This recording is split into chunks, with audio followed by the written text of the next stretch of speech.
Everybody, welcome back to Experiments and Explorations, the San Francisco Media Arts Underground. Next week we are going to have the media and light sculpture artist Jim Campbell, who is a very important artist and here in the Bay Area, and he's going to be speaking about his media-based sculptural work. Campbell's electronic sculptures and installations have made him a leading figure in the use of computer technology as an art form, and I think that some of the other work that we've seen in the past weeks serve as really nice context for Jim's work. And he's going to be talking to us both about his gallery and museum-based sculptures as well as his public artworks, including his latest work, which is going to be a permanent installation at the top of the new Salesforce building in San Francisco, which, for better or for worse, is the tallest building in San Francisco. So this piece, which is an LED light piece, is going to become one of the most seen artworks in the Bay Area. But this week I really want to introduce Jeanne C. Finley and John Muse, two other artists who are strongly identified with the experimental arts here in the Bay Area since the 1980s. And you know, we've been looking at the work and hearing the work of a lot of individual artists who have been working on their own. But Jeanne and John have been collaborating on work in very productive ways for many years, and they kind of break the stereotype of the single artist creator, you know, who works alone and then comes out of their garret and shows work. And so collaboration is a really important part, I think, of experimentation. And so I wanted to include John and Jeanne. And they've been working collaboratively since 1988, and creating numerous video installations as well as single-screen experimental film, video, photography. They're known for their interdisciplinary multimedia research projects, and their works have been exhibited nationally and internationally at festivals and museums, including the Museum of Modern Art in New York, SF MoMA, the Guggenheim Museum, the Whitney Biennial, the San Francisco International Film Festival, Berlin Film Festival, major festivals internationally. Together and separately, they've received numerous awards, including a Rockefeller Media Arts Fellowship, a Creative Capital Foundation grant, NEA, which we spoke a lot about on Monday, fellowships. Jeanne, separately, is a Guggenheim Fellow and an Alpert Arts Award winner, and she's a professor of film at California College of Arts in San Francisco.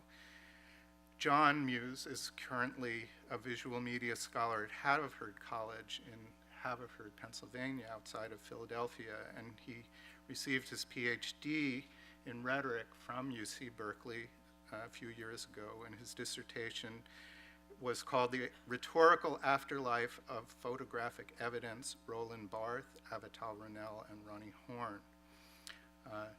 Their installation work together is represented by the Patricia Sweetow Gallery in San Francisco and the Video Data Bank in Chicago. So join me in a warm welcome for John Muse and Jeanne C. Finley. Thanks, Jeffrey. We're going to kind of trade off as we present this, kind of enacting our collaboration here in front of you. But John's going to start, and I'll interrupt him a lot. You have to step one step to the left. There you go. Okay. So we'll share the mic, and if you can't hear us speak, please interrupt. So, hello. Thanks for being here and coming out today, especially in the middle of the day, and thanks to Jeffrey for the introduction. I almost recognized myself in that description. And here on the screen is Jeffrey's very generous and very rigorous assignment to us. And we want to spend the session today really talking about this provocative phrase, collaboration as a form of experiment and mode of research. And I want you to hold us accountable to the assignment that he's given, maybe when we gather to ask questions and talk at the end. And we also want to talk about our time at the Xerox PARC Palo Alto Research Center, AKA Xerox PARC, which we'll just call PARC. And Xerox PARC is the research wing. Still kind of exists, although Xerox Corporation was just sold to Fuji. But at Xerox PARC, they hired all kinds of researchers, including philosophers, anthropologists, sociologists, and the personal computer was born there. In particular, the graphic user interface, the mouse, and menus, windows, all of that was invented at Xerox PARC, and they didn't really know what they had, and they just gave that information out, and that's how Apple Computer actually developed their computer. So, but first we're going to talk briefly about our work. Since we're mostly focused on the spurs and lines that radiate from the PARC experience, we'll necessarily skip lots of things that are nonetheless important to us and to the way we work. So, for example, we make experimental documentaries and experimental films with and without nonfiction materials. This is a clip from a film we made with Doug Dubois called Loss Prevention, which is about shoplifting, an aging parent who...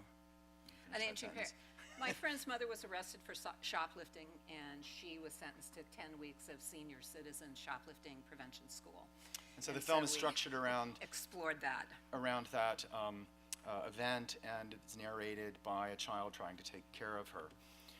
We also create single and multi-channel installation works, and in this context, or most contexts, single channel simply means one video source. We usually work with projected images. Our installation works take as their medium not just the video image per se, but the architecture, the objects, the bodies of the viewers, and even the time of the loop, the again and again of looped media, which is different than a single channel piece that begins and ends. So the loop is something we think about a lot. And in this piece, we found these old screens. This was actually the machine shop of the former Army base. It's now the Headland Center for the Arts. And they were this perfect projection surface because they both transmitted and retained an image. And so we were able to scatter the image throughout this very, very large cavernous space by only using one projector through this kind of repetition and looping. And to take advantage of a ready-made metaphor of the window that you're either on the outside of or the inside of.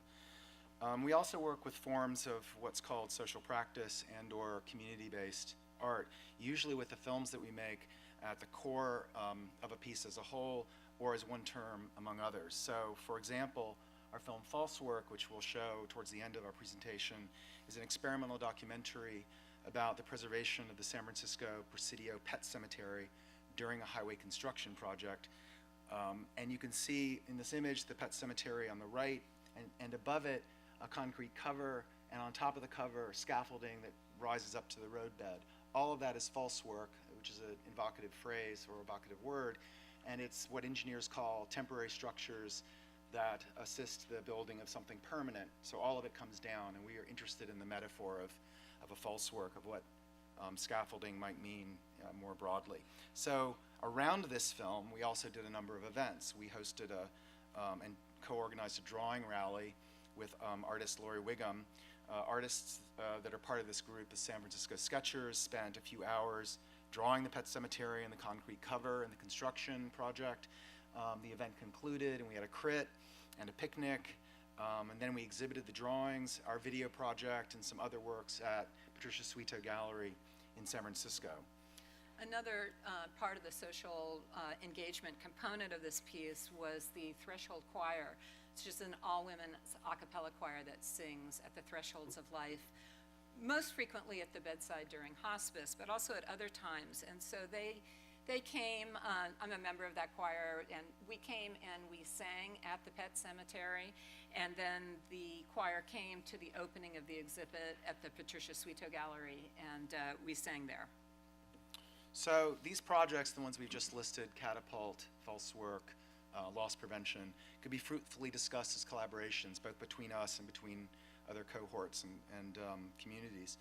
But following Jeffrey's lead, because we want to be dutiful, we want to think about our work in relation to our mid-90s labors at Xerox PARC and with the Work Practice and Technology Group. So as the introduction to the essay, A Night Without Objects, which you some all read for today, as it says, we are drawn to the relation between fiction and nonfiction. That is to say, on the one hand, we're drawn to the stranger than fiction, which is a way of describing the truth, and on the other, to the fictive means that help us tell such truths, to complex narrative structures, to irony, humor, and deadpan delivery, vivid, alluring, hopefully vivid and alluring and dizzying imagery, voiceover, and musical and ambient scores, and non sequitur logics. In 1993, Rich Gold started the artist residency program at Xerox PARC, and he invited a number of artists to come and give presentations at the research center down at PARC. And the scientists and research that were part of PARC came to all of these artists' presentations, and they selected which artists they wanted to collaborate with on this artist science residency program. The team that selected us were the anthropologists. It was an anthropology team. And they're collectively known as the Work, Practice, and Technology Group, and they were led by a woman named Lucy Suchman. And I think we were chosen by them because of our mutual interest in the use of documentary material to report and record and to try to understand and find meaning through the documentary process. And also that we and they always try to develop a critical relationship to what documentary promises, which is simply the showing of what is real, the showing of what is true. So Suchman and her team use ethnographic methods, close observation and rich description assisted by writing technologies and visual media technologies, still cameras, but mostly video cameras, to study how people work, with consequences for the design of workflow, consequences for the design of user interfaces. Lucy Suchman is sometimes known, though she pushes back on this, as the inventor of the big green button on the Xerox machine. We just need one button and let the thing happen and step out of the way.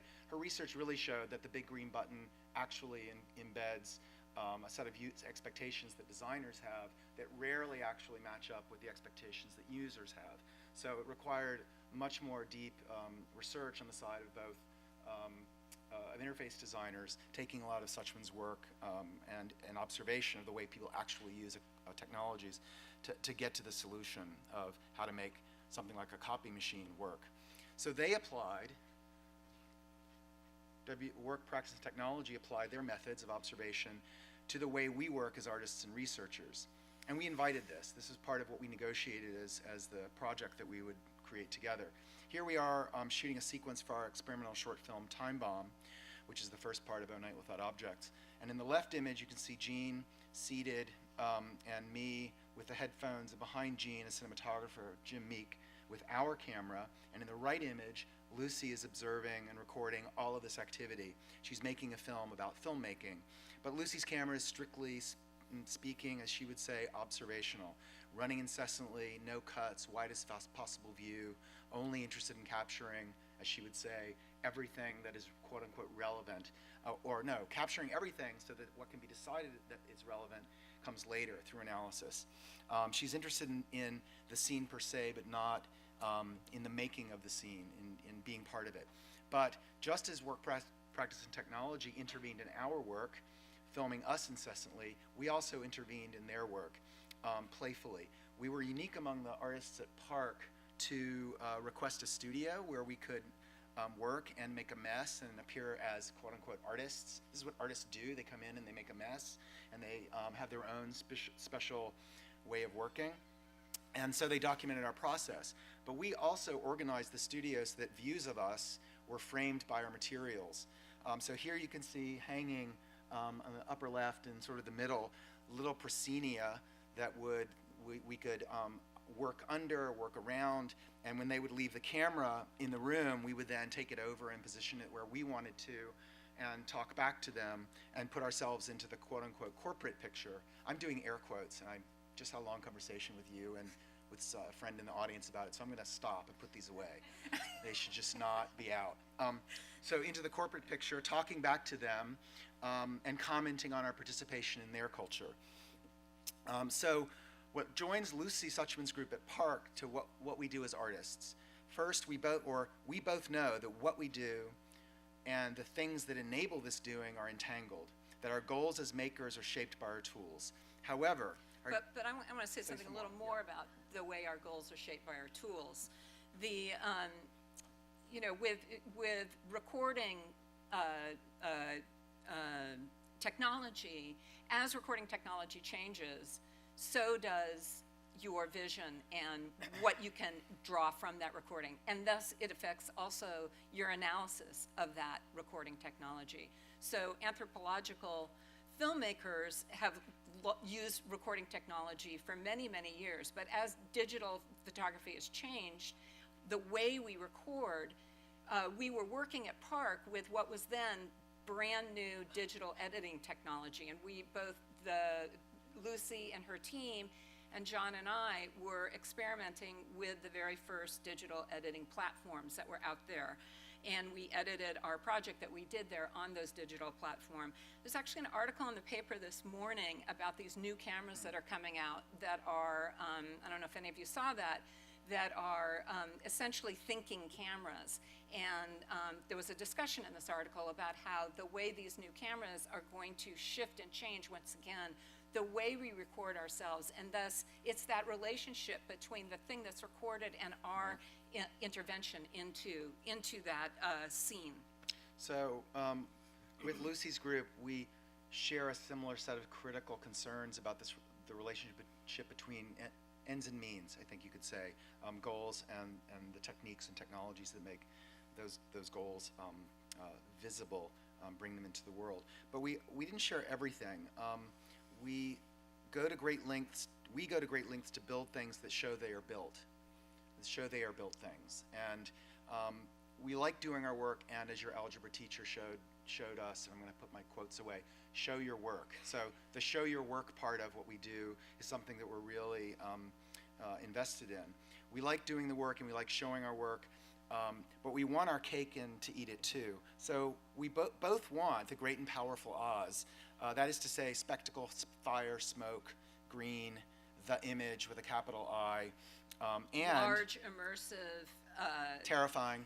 But we also want to show you the men behind the curtain, the knob twiddlers and the deceivers, whether that's us or others. So that is to say, we both want the power of immersive, seductive, dangerous, and moving images, and that's an ideal to make something dangerous or seductive. It's not always easy or successful effort. But we want the seductive image, and we want the mechanisms that power that power. And the goal is to always be negotiating with both possibilities. So there's more to say about this. We can loop back around later, but we're now going to begin showing some work.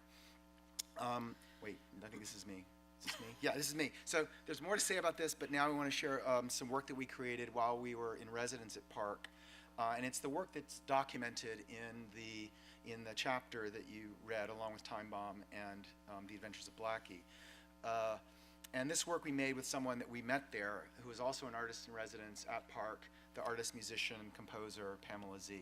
And Pamela, the work Pamela was doing at Park was, she is a performer and a composer, and she was designing with the scientists at Park technology so that she could, it's called a body synth, and as she performs, it actually triggers technology to play instruments. It's connected to her computer, and when we show you the little clip of hers, you'll see she's making gestures. Those gestures are triggering the sound. But you're going to introduce the piece. Oh, yeah, okay, so I just wanted to tell you about Pamela. So She's cool. the film that we did at Park and ultimately ended up collaborating not only with the Work and Technology Group, but also with Pamela, was called Based on a Story, and it explores the widely publicized encounter between Jewish cantor Michael Weiser and Nebraska's former Ku Klux Klan Grand Dragon Larry Trapp. We're going to show you the opening sequence and a concluding one, and we do need to give you a content warning because this clip includes anti-Semitic slurs, racial discrimination, and the use of the N-word. If you don't want to be exposed to that, it's about 7 minutes worth of video. You can step out and come back in. And one more thing, we're showing you 7 minutes of a 42-minute piece. So the beginning and end of that, of course, we're leaving out a lot.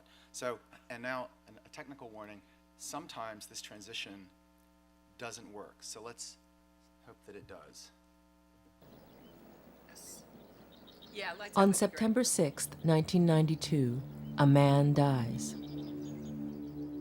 Several days later, he is buried on Mount Lebanon, the Jewish section of the Wyuka Cemetery in Lincoln, Nebraska. The details of his story include phone calls, apologies, hallucinations, a troubled childhood, 7 amputations, a religious conversion, the 23rd Psalm, 3 rings, 9 months, a mailbox, a soft, subtle voice, a KKK calling card, an ophthalmologist, a curious woman. I used to drive by Larry's apartment all the time, thinking about stopping, but I was afraid to because I didn't know what his mindset was. And I was real drawn to the idea of talking to him, but there was always a police car there, so I didn't. Well, the first thing I did was I made a call to his home. I believe it was a Sunday afternoon, if I remember right, Saturday or Sunday afternoon. And I just simply stated, I didn't say who I was, I just simply stated, you're going to be sorry you ever moved into his address. And then I said, Jew boy. And the phone rang. And I picked it up, and a voice on the other end of the line said, "You'll be sorry you ever moved into 5810 Randolph Street, Jew boy." And the phone rang, and Michael answered the phone, and this voice on the other end said, "You'll be sorry you ever moved into 5810 Randolph Street, Jew boy."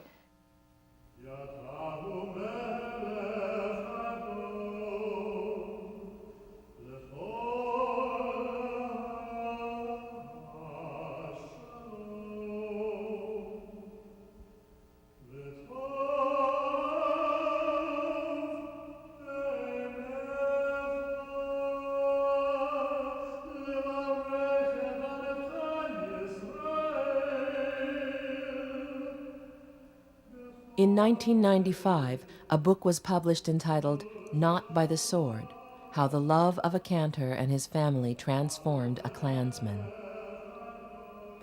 The Disney Corporation bought the rights to the story and own it, quote, throughout the universe and for all eternity. Their script includes a car chase, a love affair, and a grand dragon of the Ku Klux Klan who is neither blind nor a double amputee nor a convert to Judaism. Lawrence Roger Trapp was born on May 30th, 1949, in Omaha, Nebraska.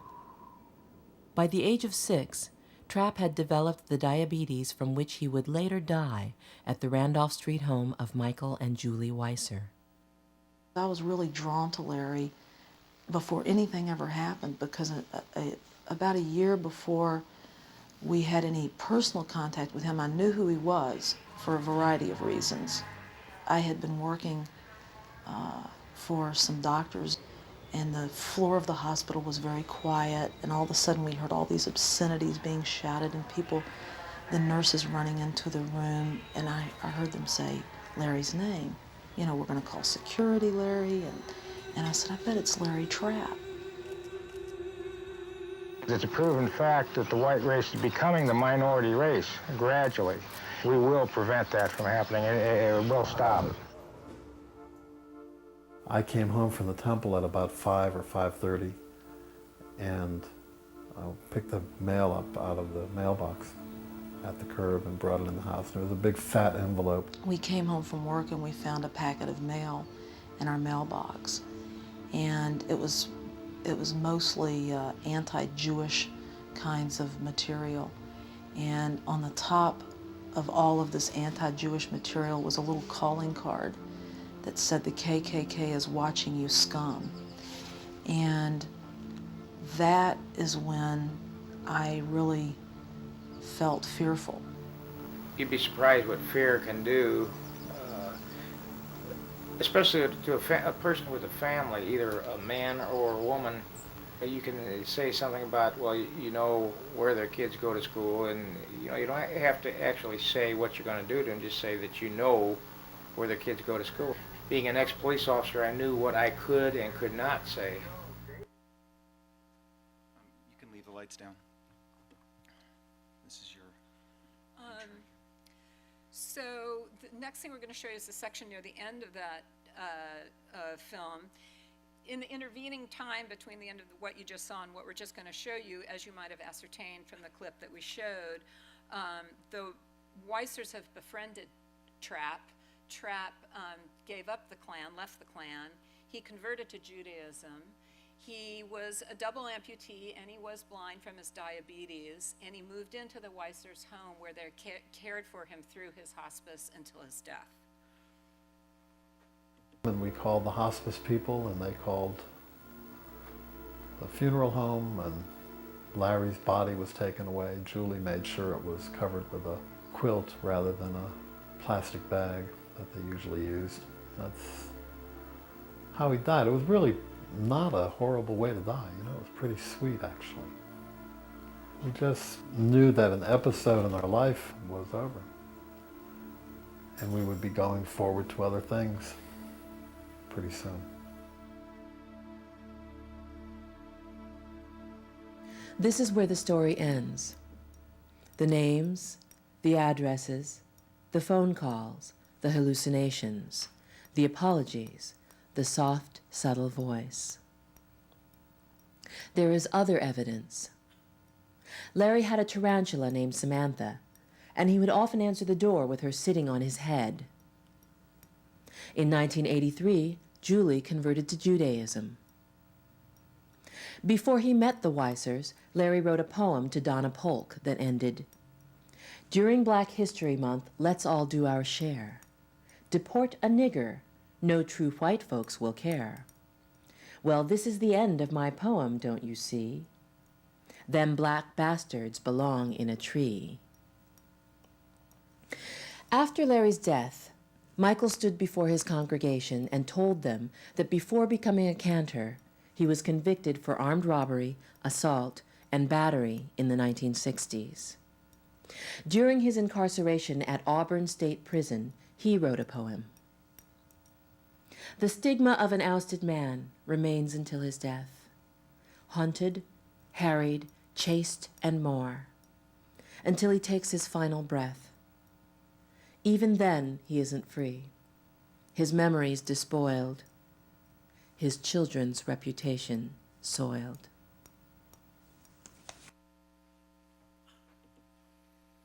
So Pamela Z, who you were just looking at, she scored based on a story, creating musical tracks that were inspired by the cantors singing.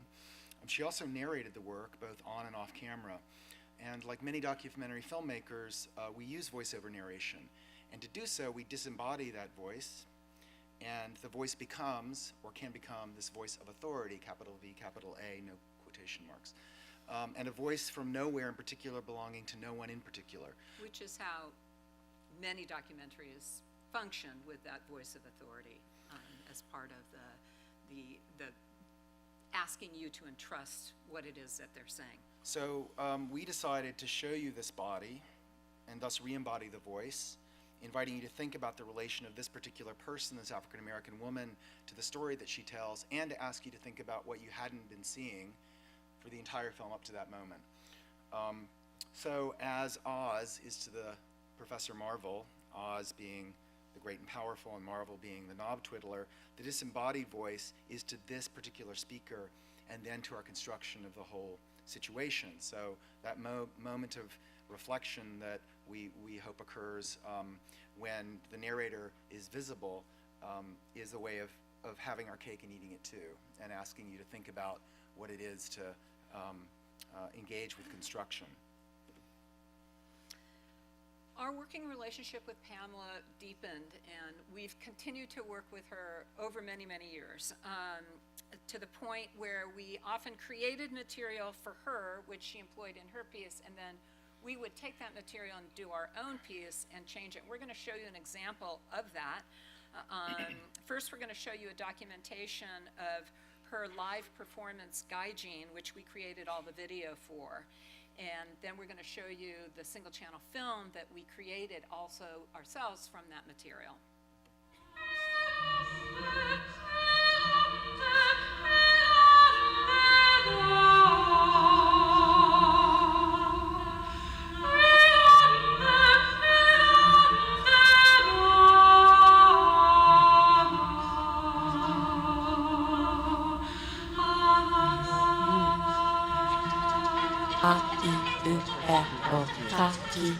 Offering help.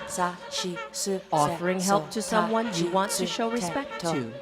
Talking with an acquaintance about how you'll return something you borrowed from him or her. Saying what you want at a reception desk.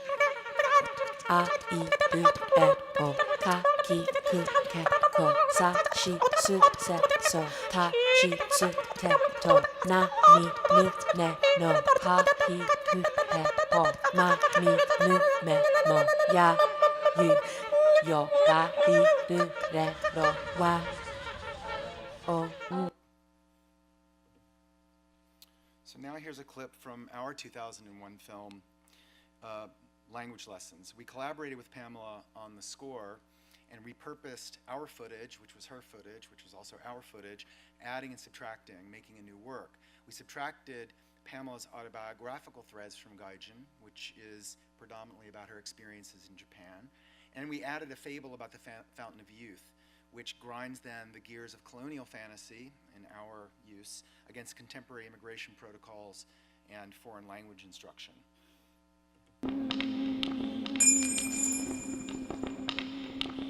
Lesson 2.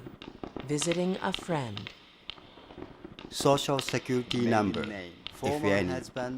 Saying that there is something hung on a wall or placed somewhere at a friend's house. Male, female, father, mother, maiden name. Apologizing for being late and explaining why. Submit all 4 pages of this form. This form is Asking directions.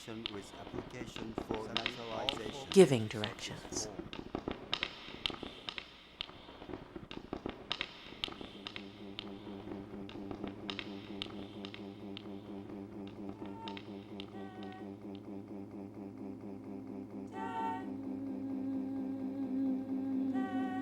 Though most discounted the tale, many left family and friends, home and comfort, to seek their fortune. Expedition after expedition landed upon the shores and set out with buoyant step to find the fabled waters of the interior. And each and every time, the forest closed behind them.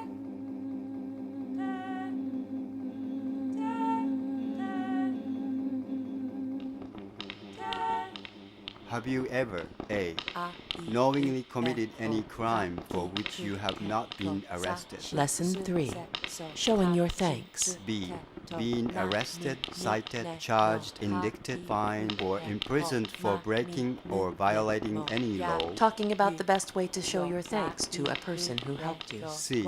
Being the beneficiary of a pardon, amnesty, or other act of clemency. Telling who you asked to help you, or who helped you when you had a problem. D.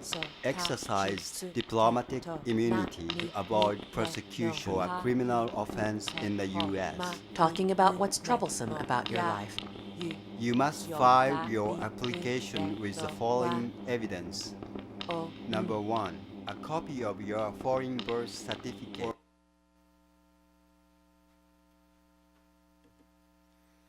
Okay, so we have 3 more pieces to show you. Documentation from a 2010 exhibition at the Aldrich Contemporary Art Museum in Connecticut.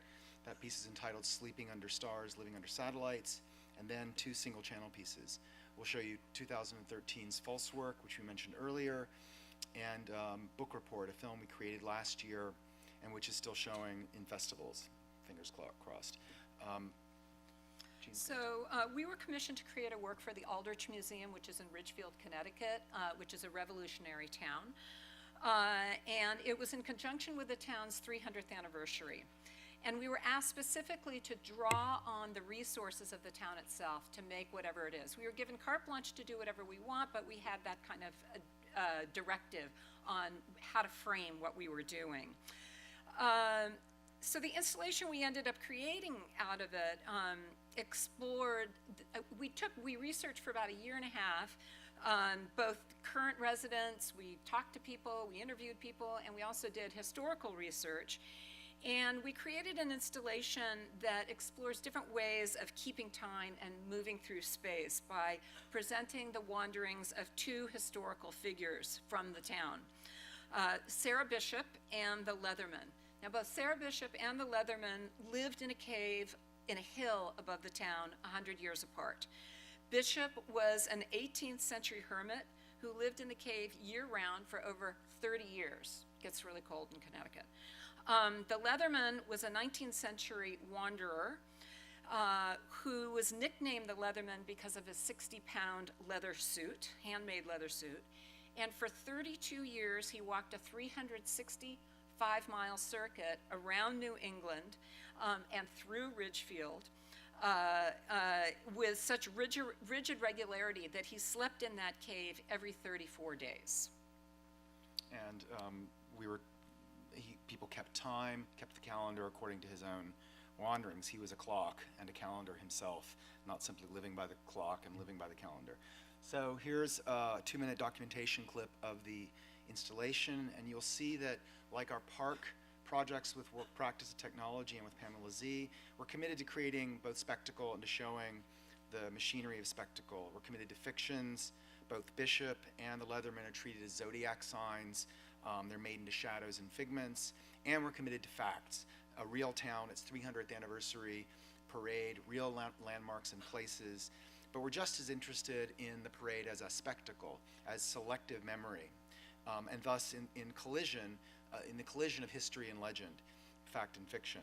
So we designed the exhibition as though it were an observatory, a viewing station, to give a startling and yet clear view of this collision. For want of a name, the stranger was called the Leatherman. Each person who knew him had his own story that differed. We were allowed only to conjecture what took place. He became known as the Old Leatherman. Some towns had an official version, authenticated by the many who saw him, and it was repeated by all, including those who never knew Typical of New England. An itinerary in a strange life. The Leatherman tramped for almost a third of a century, beginning before Lincoln was president. We are allowed only to conjecture what took place. A voluminous record of this remarkable He appeared to be going all the time. He traveled on forever. Almost a third of a century. Before Lincoln was president, never once retracing his steps. He wore a leather suit of his own making, wearing an outfit of leather patches. It was made from leather scraps and weighed 60 pounds. It would shed that rain and keep him dry. Too heavy, perhaps, in summer. This material that brought about his room. He made all of his utensils and carried them in a great his own ingenuity and handicraft. He looked to others only for food, tobacco, and matches, and communicated only with grunts and gestures. Anecdotes of the Leatherman run the whole gamut of human emotions. He was a purchaser of leather. A legend grew that he was Jules Bourglet of France, who fell in love with a leather merchant's daughter. He fell in love with Margaret. A conference between Margaret's father and young Jules. The merchant gave young Jules the chance to prove worthy in his business. Young man proved to be worthy. His future seemed The wedding date was not far off. The price of leather dropped. Jules ruined the business, lost his fiancée, and wandered the streets of Lyon until he turned up in Connecticut. He disappeared and was never seen in France again. This legend has been proved false.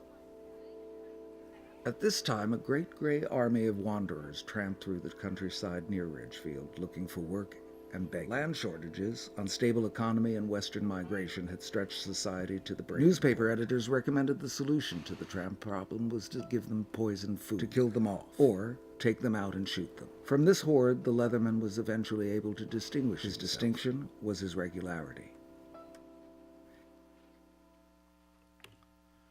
So there was a component that I'll show you of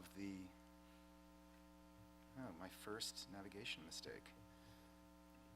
There, browser, there. So there was a component of this exhibition which was a geocaching component. For those of you who don't know, geocaching is a global treasure hunt that is GPS driven, that if you're engaged in it as an activity, you're hunting down particular, going to locations, seeking to find caches that contain trinkets and logbooks, and you say you were there. And we created a route that replicated the parade route that had a number of stops, 5 stops. In each stop, you would find a marker of sorts, a gravestone, a plaque in the location where the Revolutionary War battle took place, a fire hydrant, a clock in the town, as well as an elevation marker. And numbers from each of these would be gathered. You gather a number, and that number would let you come up with the code for unlocking a box. You'd unlock the box, and in doing so, you would get a token to enter the museum. You would also be able to leave whatever you'd want to leave and take whatever you'd want to take. Over the years, 70 people have completed the route. People were invited to post photographs looking up the hill from where the fire hydrant was, with more or less success and with more or less joy. So that component is I guess I could call a social practice component to this exhibition. And it's still up. If you go to Ridgefield, you can still follow the geocaching route and get in free to the museum. So you say. So she's been saying. I'm not sure. We have to check in. Go ahead. Okay, so with the rest of our remaining time, we're going to show you 2 short films. The first one is False Work, which is the cinematic component of the work we showed you some stills for, about the multi-million-dollar protective cement temporary structure built to protect the pet cemetery. And the film explores the visual disparity between the cemetery's small, fragile graves and that massive structure that is protecting them, to examine the dynamic relationship between humans, their pets, cultural preservation, and in relation to this site. And the second, yeah, I got it. Do you really? Yeah, I do. The second film we're going to show you is Book Report, which meditates on sexual assault, language as weapon, and the futility of escape. It draws on a variety of sources, including scenes from the series Mad Men, where Don Draper is reading books, a series of popular tweets with the hashtag Trump Book Reports, and the infamous Access Hollywood audio tape recording. Okay, so let's dump out of there.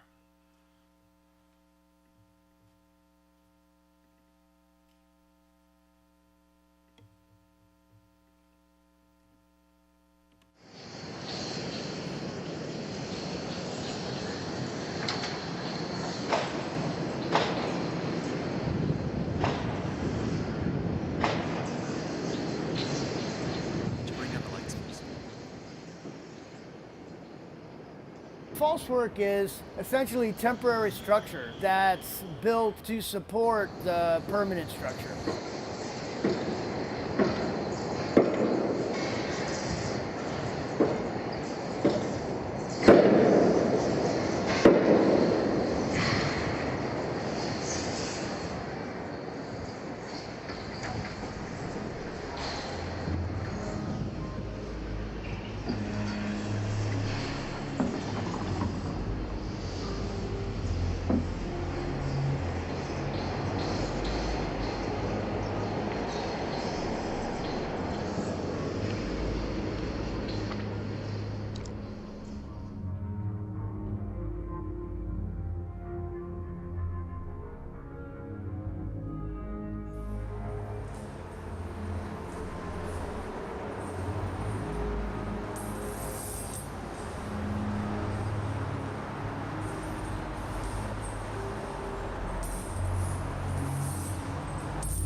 Okay.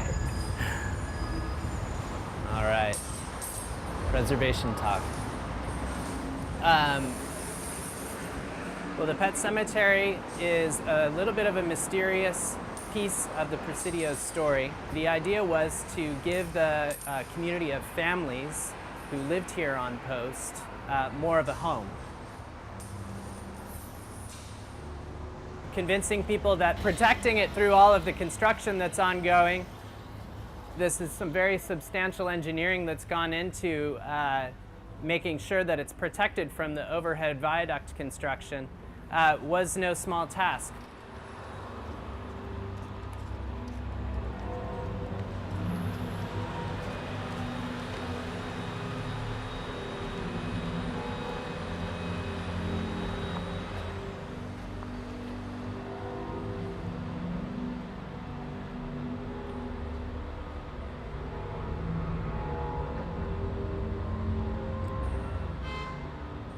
It was kind of an odd request. I worked on phase 1 of this project.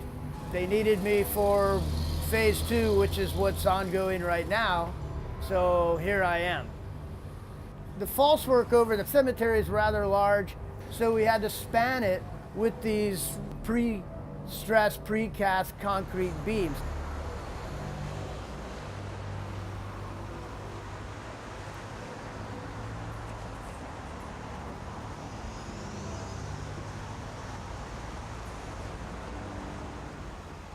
I'm a military brat. I grew up inside the military.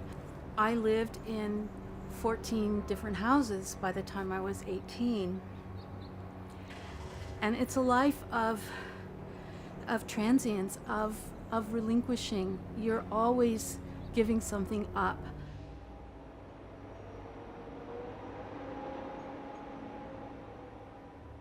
I was remembering my mother talking about her first child buried in Okinawa and what it was like a year later after the death to sail away and know she might never see that gravesite again.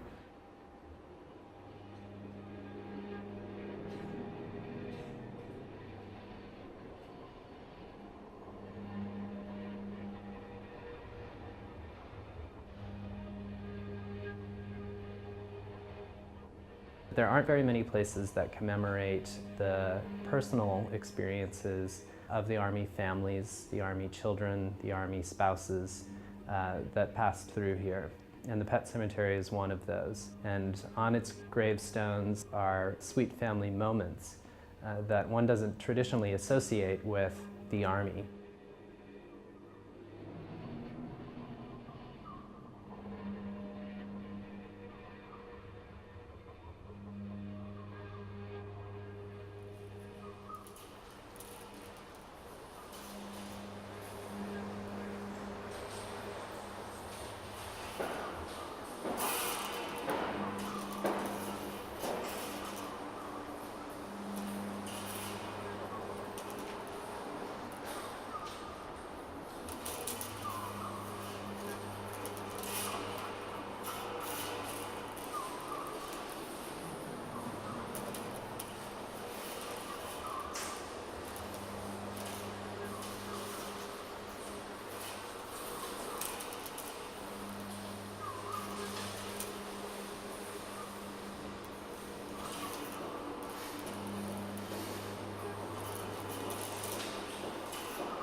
What is this?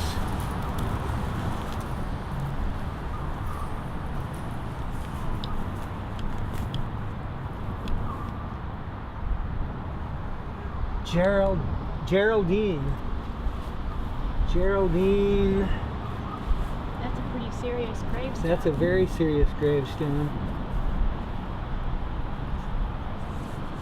The Morrow family, 1965 is 1965. Wow.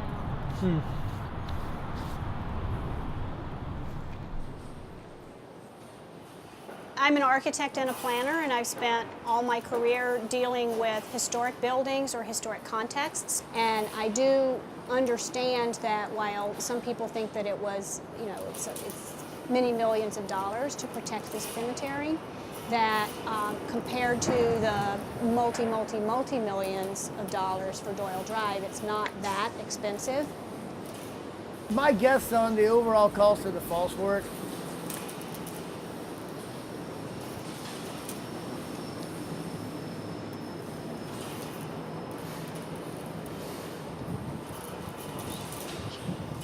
if we just went based on the dollars involved, historic preservation projects would seldom get done. And I think the cemetery is a great example of the cultural value that transcends the material costs that have to be dealt with in managing it in perpetuity.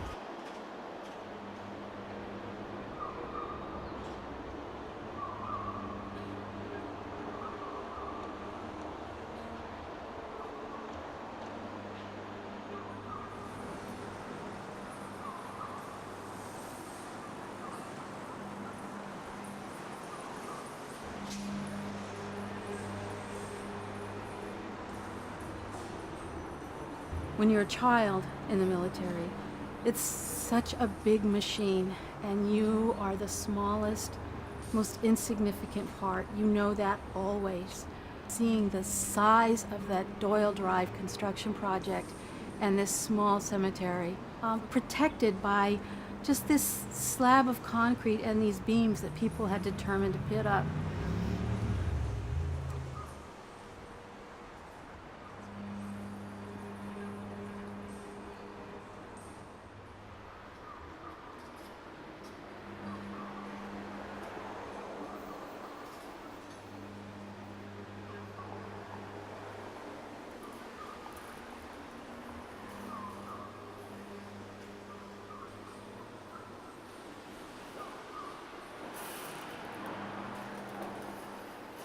My father disembarked from the Bay Area to go to fight in Guam during World War II. I mean, when Ruth suggested that she wanted to bury Blinken here, I thought that was really a great thing because I was drawn to the site myself.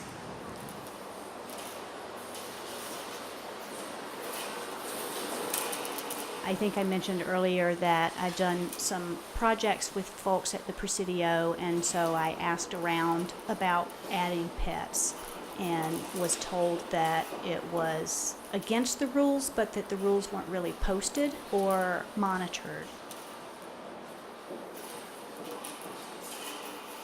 The pet cemetery now is officially closed, but if it's any consolation, the National Cemetery for people up the road is also closed. I think that Blinken's soul is not among her ashes in the dirt, so I don't get upset about the fact that her remains might have been impacted by the construction. I don't think of it as a sacred site.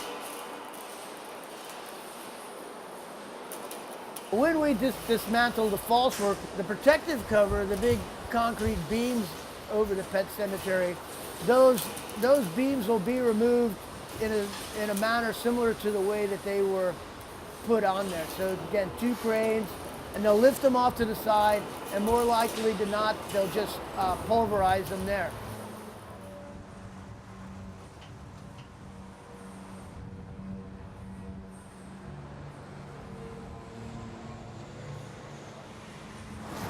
So there's Blinken right there, right?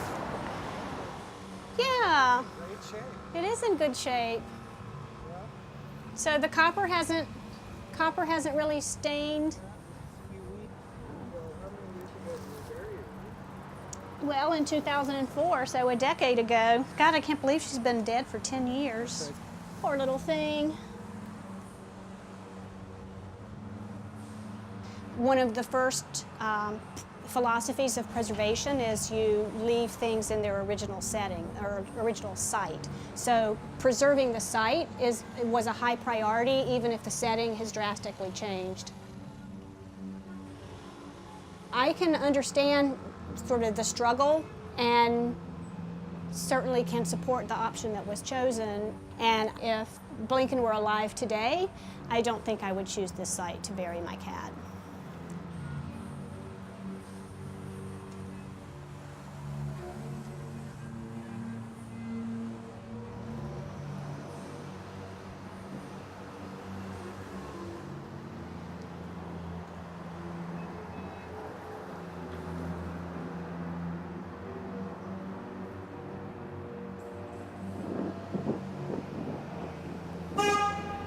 when you're a military brat and you turn 21, your ID card expires and you're no longer allowed into the community where you grew up.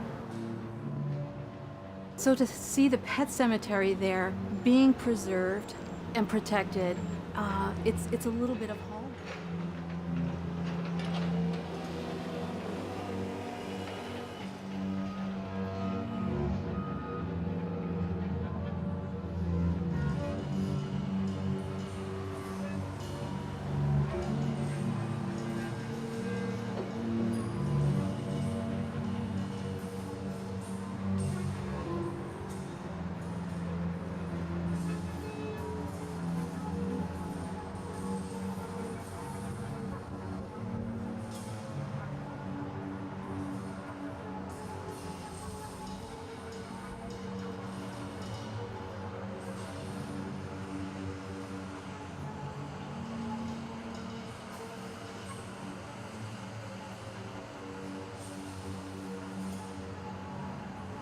I think the city of San Francisco and the different agencies who have cared for this place since have done a great job of maintaining its special status in the community, but nothing will ever really bring back what the Army does.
So we have one more. We'll have a chat. This is about 13 minutes for those of you who can set your watches and your expectations. And we can lose the lights again.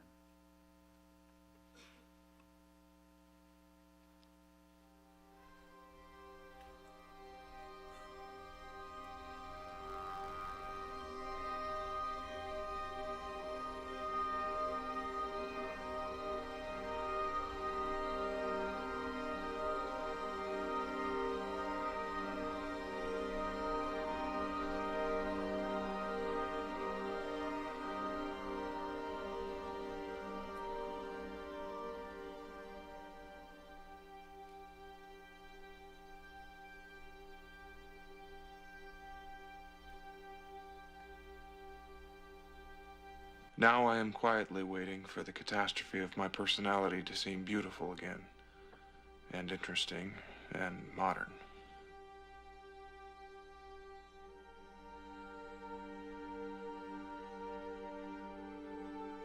The country is gray and brown and white and trees. Snows and skies of laughter always diminishing. Less funny, not just darker, not just gray. It may be the coldest day of the year. What does he think of that? I mean, what do I? And if I do, perhaps I am myself again.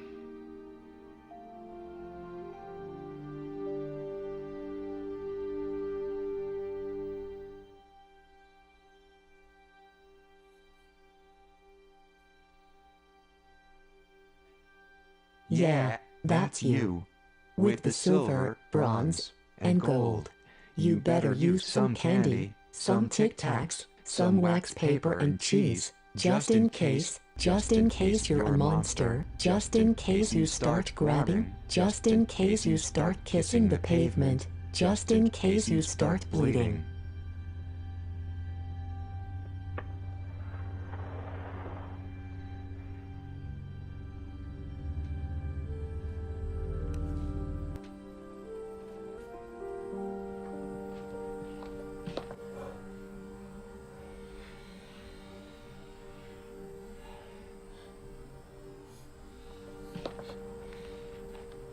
This is fascinating. It's better than the Hollywood version. Certainly dirtier.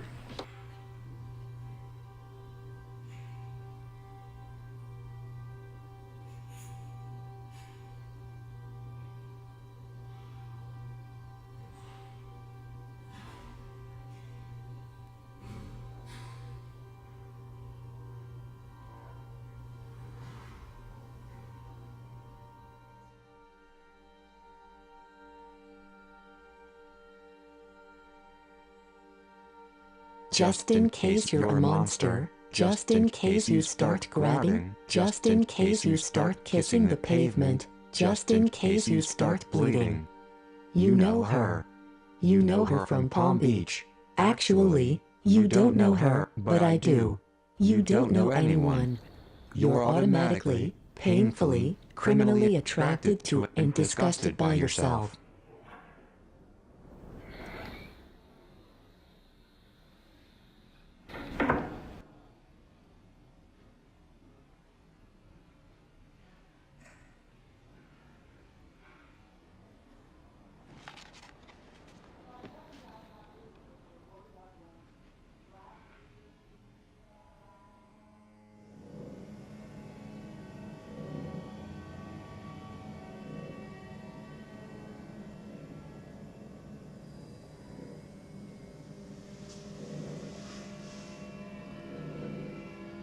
Take off your coat. Pick up her books. You just start kissing, grabbing, begging, apologizing to them. They're like a magnet, like a bar of soap, like a leather strap, like a razor blade, like a donut. Just kiss. Just die. Just give up. You have to wait.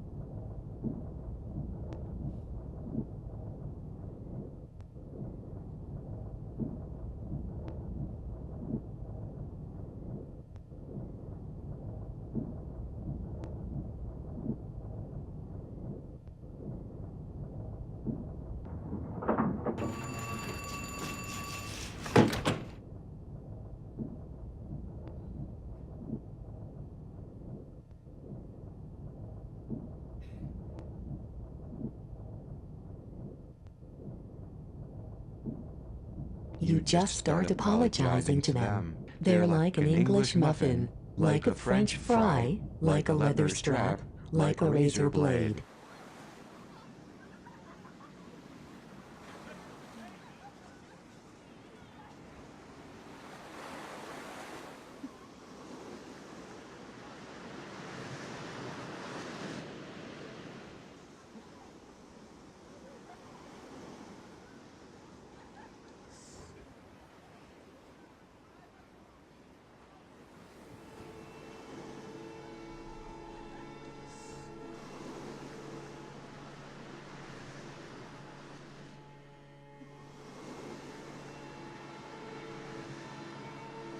just give up, just die, just kiss. But you have to wait. You have to wait on her. But you can't wait. Don't tell her to wait. Don't make me wait. And when you're a star, a planet, a sun, a gun, a president, a zombie, a torpedo, they spit in your face.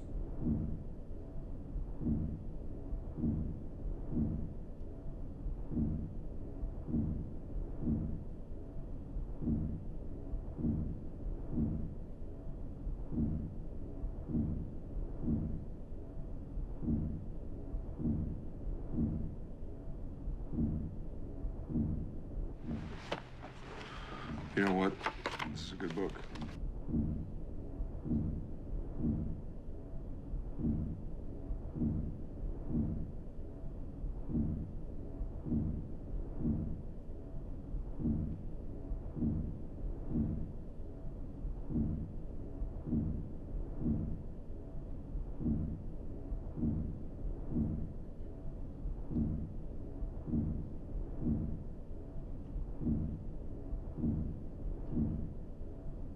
And when you're a star, a planet, a sun, a gun, a president, a zombie, a torpedo, they spit in your face. You run and hide. They burn you to the ground. They make you bleed.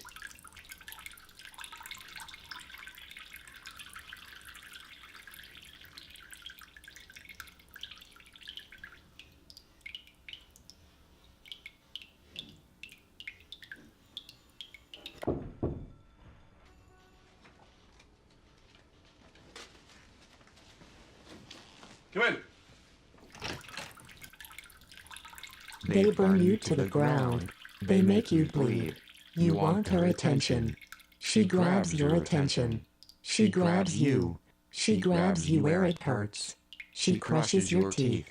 You're dying. You're dying alone, kissing the pavement, kissing the silver, bronze and gold.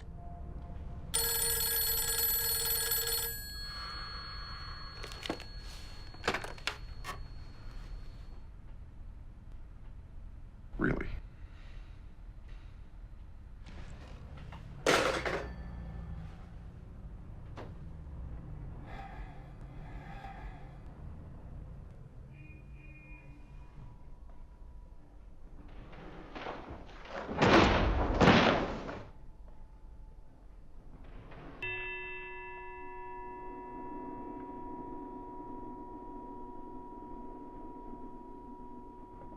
Really, you have to move over. Move under her thumb, on her terms, at the end of her sword. You want to burn it down. I don't, but you do. You try but you can't. So she flew downtown.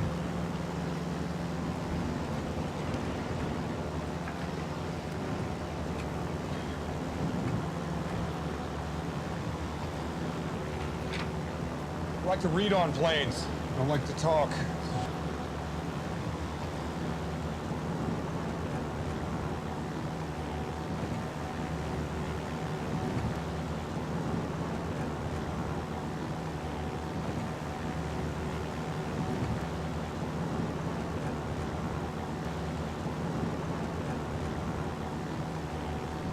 She flew downtown. You flew down to Palm Beach. You were nervous. You moved and you failed. You'll always fail. You have failed her, but you can't admit it to anyone. She wanted to get some. She wanted to get some furniture in Palm Beach and you moved.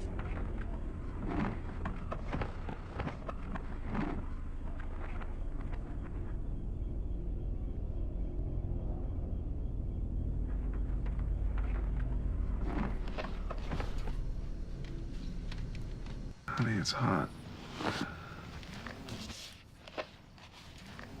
And I have to read this book about the desert.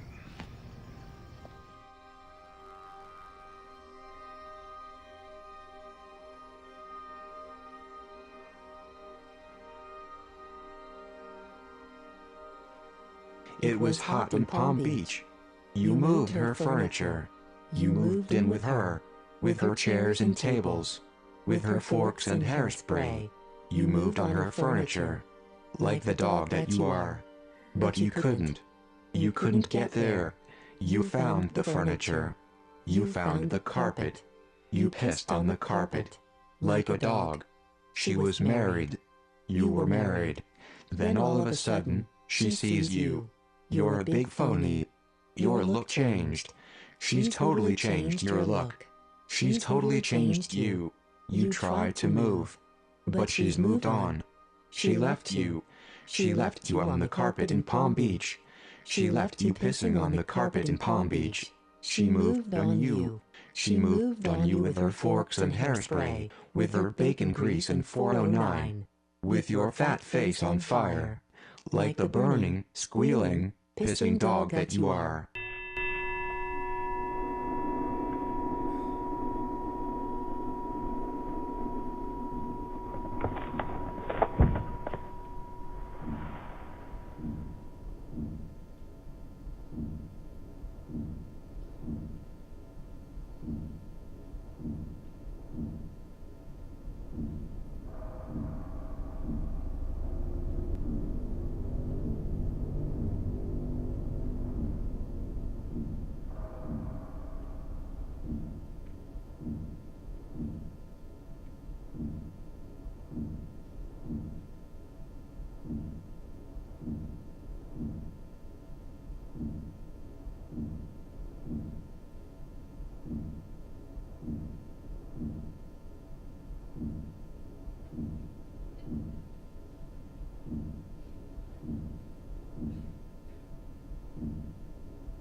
Okay. Thank you. Microphone available. Happy to answer any questions, entertain an intervention, be provoked.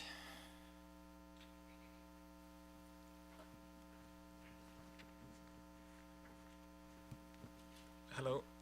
Is the pet cemetery still there? Does it still exist? Is it being protected? Yeah, it's still there. The construction overhead is gone, the false work is gone, and but it hasn't been renovated, which there are plans to renovate it and put it back into its, quote, original, air quote, state. Sorry, Laura. We were just there yesterday, and we visit, and then we have a geocache that's in the neighborhood, so we go to that cache often, and the roadway is complete. The landscaping is just beginning, and they've begun to prop up some of the graves, the stones. The stones, and or mostly boards with bricks. So there is some activity. Many years.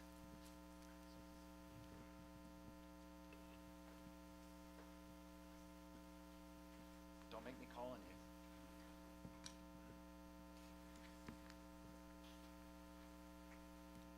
Hi, thank you for your presentation. I'd just like to ask, can you expand on how your artistic process is different from artists that work alone, and how that works, how you guys collaborate? I don't know how it's different from artists that work alone. We both work alone. Because also. we also do our individual projects, but a lot of times people ask, who does what, and it's really impossible to parse that out. Each of us have skills, some skill sets that the other doesn't have, but at the same time, we actually put our fingers in all parts of the process. So it's a constant back and forth. We usually start most projects with, I have a really bad idea, and it usually is a really, really bad idea. And then it's the process of trying to refine it and move it forward. Just to play off of one of the images that you saw, because I've been thinking about this question today. So there is a way in which, Pamela Z calls us the two-headed monster, which is an endearing, I like being a monster sometimes, which implies a kind of a single body but two wills, and it probably isn't very pleasant in the sort of fable version of this, which implies a certain kind of tearing. between two wills. It sometimes feels that way, but it's more like that image that we used from the work practice technology period of putting something in front of someone else, sort of getting in the way of the view. And there is a way in which the collaboration between us is often the bad idea, like the bad idea that you put in front of someone else that interrupts them. And I think we do that constantly. Even in the production of this, there were all sorts of moments of fruitful interruption, redirection, translation. So I think we can be big babies about that, but I think mostly we know how to take care of each other through that. So we've been friends since 1985, 6, 7. So that works because there's a level of trust, and there's also a voice in your head of what would she think. And we also have a really good time. I mean, we do laugh a lot, that's for sure. Yeah, and we're so weird. I mean, I went up to Gina while these were playing. It's like, we're so weird. What is this thing that we've, like, about false work? It's like, what the hell? I mean, you know, but, yeah.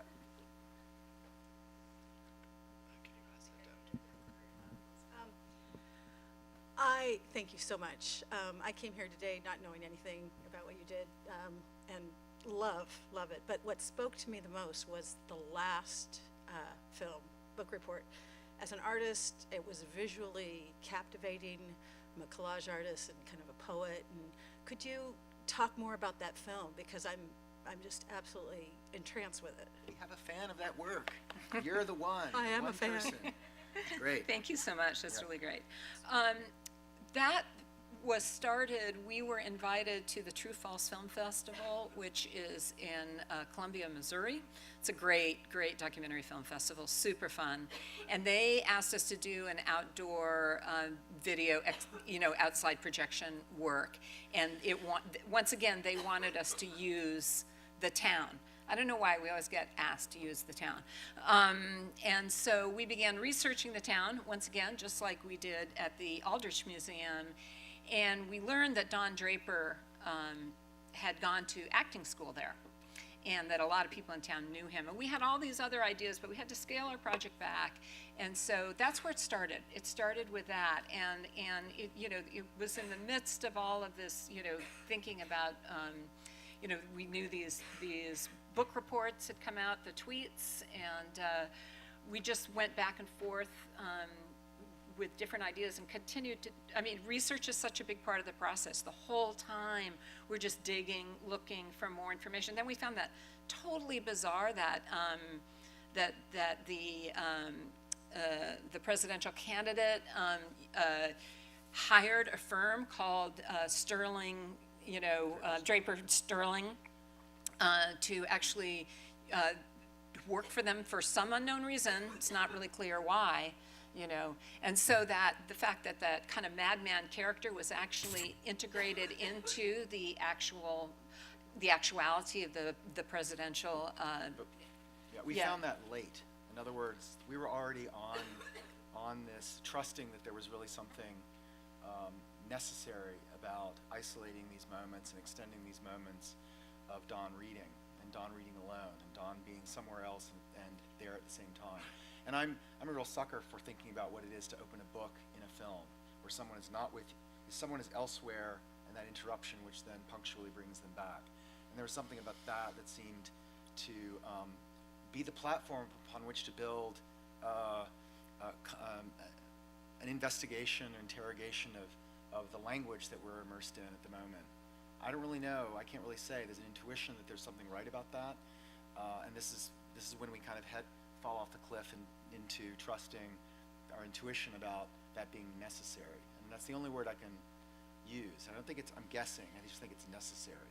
I think we both believe it while turning to each other and saying, this is so weird. This is weird. This is really weird. And not wanting to back off once we're on the way to doing that. Does that answer the question? Yeah. Other questions? Yeah. And can I get the screen back, please? Just because I can put some things up if it helps answering questions. Hi. Hi. I'm just wondering, when you collaborate together, maybe you two have different styles, ideas on how to present something. So, how do you deal with different ideas on how it presents the same thing? Maybe John, do you try to mimic what Jeanne does when presenting a certain work, or maybe vice versa? This is I mean, it's a question that we've been asked many times, and it's a question that we can tell stories. I mean, I think a lot of times people think, oh, well, if you have different ways of thinking, that perhaps you're in conflict while you're working. We actually are almost never in conflict, which is sort of flies in the face of, I think, what is, the assumption about artists working together. We might have different ideas, but we have a real foundation of trust for each other. I mean, a lot of times Pamela, since she always says, oh, you guys are just like an old married couple. Like we do argue. We're not married, by the way. We're not. We each have our separate spouses. But just so you know. But we do, we argue, but we do not argue with malevolence. It's an argument like, what's going to work better, what's not, I don't know, I think that's a really bad idea, let's try this. And so it's really this debate. It is a constant dialogue. I mean, we're both teachers, and so we're both used to looking at work and engaging with students about work, and I think we both can engage with the work that we're doing in critical but also affirmative ways, because we're both interested in taking care of the things that we're trying to make, which means rarely killing those things. I can't remember if either of us have said, I love this thing, let's do this thing, and the other person's saying, oh yeah, there's that one. What? Which one? The hospital scene Oh, based yeah. on a story. Every time there's a little portrait of Larry Trapp that's up in front of the screen when Julie's describing working in the hospital, and we shot this elaborate scene in the hospital. We spent so much work shooting the scene. Sunk costs. We didn't really work. I didn't think it works, but nonetheless, it worked really well. It didn't work. It was terrible. It didn't work at all. So okay. But that's a rare instance. Right. We can enact that, and we can then have stories later about who got their way on a certain thing. But it's usually in a mode of. But there's not acrimony associated with it. I don't know why. But I wish I had, I think, a deeper way of talking about the distinction between the way we work together and the solitons out there, the singles, the ones who have fallen into working completely alone. I don't know if I have anything really smart or deep to say about that. That's also maybe because in some parts of film culture, not all of it, filmmaking is collaborative. Filmmaking requires lots of different expert hands on various kinds of equipment.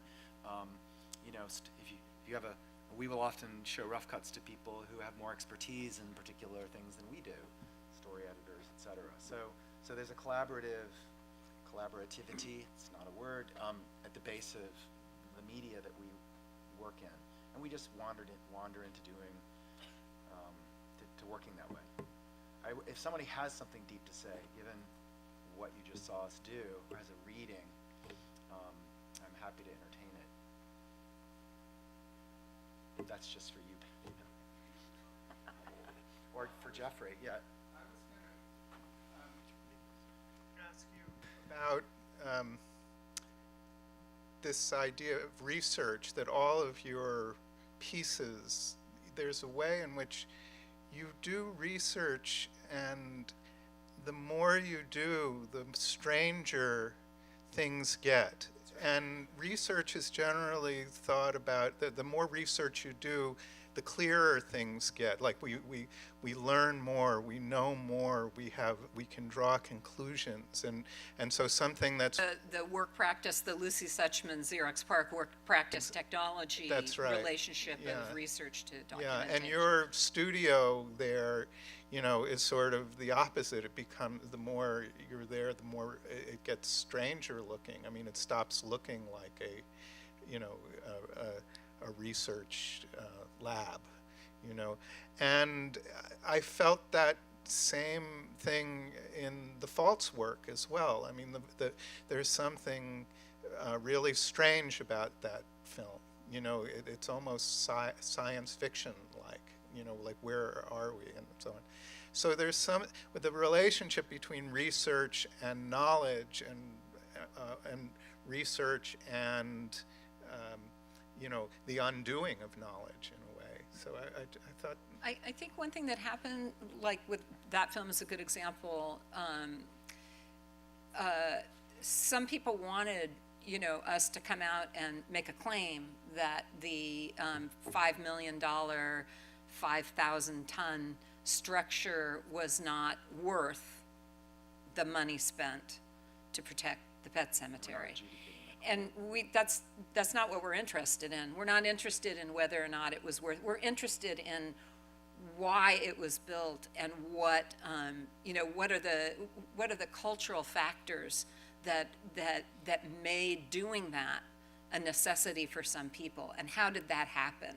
And we're not gonna lay claim to whether we approve or disapprove of that. But even saying that, Jeanne, doesn't account for how much time and attention we spend to animating the delicate. This is my little effort to mimic something that you see, like the strumming, delicate, fibrous, cellular bits. I mean, the effort to animate that and give that a kind of life. That's where that science fiction, I hadn't thought of that, dimension comes in. And is it argumentative? I assume it is, but it's something necessary about producing cinematically an animation that we can almost see, but then amplifying it using the powers, the tools that we have. I also want to say that if I scatter pieces of a puzzle on the floor, then the one way of handling that is to put it back together into the proper order so that something is clear. But with a collage aesthetic, you jam things together that have a resonance on their own, and you trust that then you're obligated to follow that out. You just keep following out, knowing that the logic that you're creating is still logic, and that therefore is plural. And I think we have learned to trust our, intuition, again, I could mystify that term, but just trust that we are now accountable for having put something together, and that it forces us then to make another move. It's like we always feel like we need to make the next move. And let's say in Book Report, one of the final moves was figuring out how to work with this language that we knew that was at the core of it, which was the famous Access Hollywood script that you all probably know and is burned into your psyche in some place. But we knew it needed to be a chorus. We knew that it couldn't simply reiterate the language, and we had to build something out of it through hyperbole, through introducing other characters, and to see what would happen. And with the intention of turning the language right. back onto the original speaker. But also so onto not to replicate the language, right. Not to put the language back out there, but to actually use it as a weapon against the speaker but itself. Also against the viewer in some way. I mean, it becomes hard language to know your own place in, I hope. I mean, you're invited to find a place in it, but it should also be name you in a certain way. Like, what pleasure do you want? What pleasure? What is at stake for you in knowing, tasting your own level of disgust, right? Like, you're at stake in that. I hope. I mean, so it is a turning of the tables, but it's also holding up that very table to you and asking you whether you want to eat there or not, in whatever way. I extended that metaphor way too far, but. Thank you so much. This was amazing, very interesting. I just wanted to say that it was interesting because you structured this as it should be, as a class, right, as a lecture in a way, and you introduced each film and you gave very specific context and to me was rather very a way in how to watch them. But what was more interesting for me was what I got, which was not there in what you said, what was left after viewing them. And in this sense, for false work, after all that you've said before, and then I watched and what you just said now, for me what remains is a feeling of the contrast or the difference between the efforts of savage, yeah, with keeping this place and protecting it, and actually the results that are so ephemeral, because to me all that you animated there suggests that there is something that cannot be there. And also the last quote from somebody that says it's not, cannot be. So there is an ephemerality that escapes all efforts and all benevolence or economic, social, whatever, everything. That's, to me, there's a loss there in that you somehow capture in that. Yeah, and that there is a poetic quality, which I'm so happy that's the nicest part. You know, all this association, free associations, and when you said that we are weird, yeah, that says that there are things you cannot explain in words, and I'm grateful for those. Thank you. That's really nice to hear. Two things. I mean, I'm sensitive to the fact that saying we're weird can just sound like a humble brag. Like we're the weirdest of the weird. No, it's really a moment of discomfort of like trying to know whether or not anything we do finds someone, sort of locates its power in someone else. So thank you. I can feel myself being embarrassed for having said that out loud. It's something we say to each other all the time when we're like both enjoying that this is what we do and also thinking whether it could ever be received. And yes, this was a pedagogically structured way of presenting. A different kind of evening would have just been work, and then your responsibility to make something of it. But I hope we didn't actually overframe work so that it was channeled into meaning this particular thing that you either got or didn't get. So I appreciate the caution about that. Anybody else? We're holding you for a long time, are we? Yes. Thank you very much. What are your inspirations and then future projects?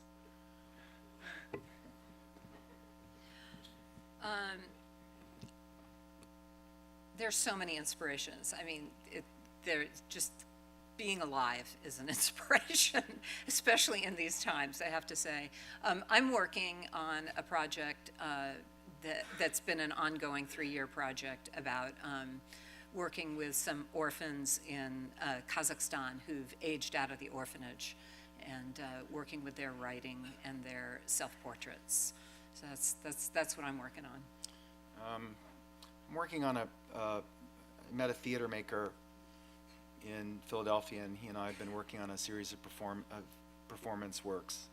And I've been filming it. We have no idea what it is, so eventually, hopefully, there'll be a film there. And I'm proud of the material, but have yet to see the shape of a work that can emerge from it.